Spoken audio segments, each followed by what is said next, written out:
E aí, meus queridos, tudo bem? Eu sou o Prof. Clayton Reis e hoje a gente vai fazer a resolução de mais uma questão que fala sobre o segundo princípio da termodinâmica. A questão diz o seguinte: encontrou-se um projeto muito antigo de uma máquina térmica. Segundo suas especificações, após a tradução para a linguagem contemporânea da física, a energia fornecida à máquina por calor era de 7 kJ. Isso aqui era a energia então fornecida, vinda de uma fonte a 400 Kelvin. E a energia rejeitada para uma fonte fria de 300 Kelvin era de 4,2 kJ. Em relação ao projeto, foram feitas 3 afirmações. Então a gente tem as 3 afirmações ali e a ideia é a gente definir quais delas estão certas e quais delas estão erradas. Antes de eu ler as afirmações, eu vou calcular o rendimento de Carnot e o rendimento máximo, né, e o rendimento que essa máquina tem conforme os dados. Aí a partir daí a gente vai responder as perguntas, tá? Então vamos lá.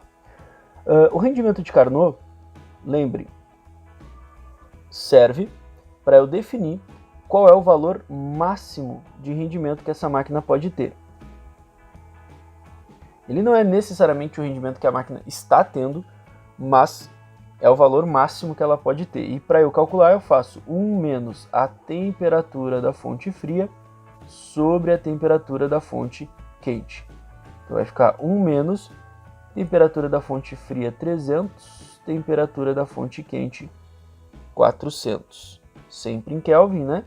Os zeros se cortam, fica 3 dividido por 4. 3 dividido por 4, 1 menos 3 dividido por 4 vai dar 0,75. 0,75. 1 menos 0,75 dá 0,25. Lembra que em porcentagem, isso aqui é equivalente a 25%. O que esse valor representa para mim? Bom, 25% é o rendimento máximo que essa máquina pode chegar. Dentro dessas temperaturas de 300 e 400 Kelvin, ela não tem como passar de 25%. Agora, com os dados que a questão me deu, né, eu consigo calcular o rendimento que a máquina está tendo. Vamos chamar de rendimento da máquina mesmo, né? Como é que faz isso? O trabalho que a máquina faz dividido pela quantidade de calor da fonte quente. A quantidade de calor que ela recebe da fonte quente é 7 kJ. A quantidade de trabalho que ela faz a gente pode encontrar através da seguinte relação, né? Trabalho é o que ela recebe da fonte quente menos o que ela perde para a fonte fria. Então, trabalho é 7 menos 4,2, o que vai me dar um valor de 2,8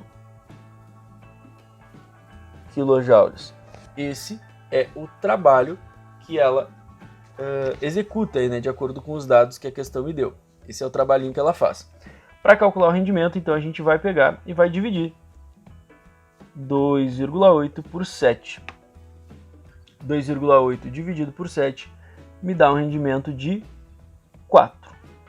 0,4, né? Em porcentagem, isso aí equivale a 40%. Aí já temos um problema, né? Qual é o problema? Lembra, o Carnot, ele me mostra o máximo, ele é um parâmetro, né? O limite dessa máquina é 25. Porém, segundo o projeto, ela consegue executar 40%. Obviamente, algumas das afirmações vão ser em relação a isso. Vamos ler as afirmações agora e ver o que dá para concordar ou discordar. Primeira afirmação: o rendimento da máquina é de 60%. Falso, né? A gente calculou ali que o rendimento que a máquina está tendo é 40%. Em teoria, né? Então essa aqui, falsa. 2. A máquina pode ser construída, pois a quantidade de energia transferida para a fonte fria é menor do que a energia recebida da fonte quente. O que define se a máquina pode ou não ser construída não é isso daí. O que define é se essa máquina está ou não dentro dos parâmetros da termodinâmica, né?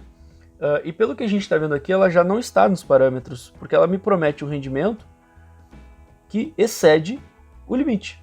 O limite é 25, ela está me prometendo um rendimento de 40. Então ela quebra uma das regras dentro da segunda lei, que é respeitar o limite máximo fornecido pelo Carnot. Então ela não pode ser construída. Falsa essa afirmação, que diz que ela pode. E a última, a terceira afirmação diz o seguinte: a máquina não pode ser construída, beleza, não pode ser construída, pois viola o segundo princípio da termodinâmica. Exatamente. Só que o que ele viola, para a gente entender? O segundo princípio ele fala, nenhuma máquina pode ter rendimento de 100% ou mais. Isso é uma parte do segundo princípio. O segundo princípio ele tem uma segunda parte, que é o ciclo de Carnot.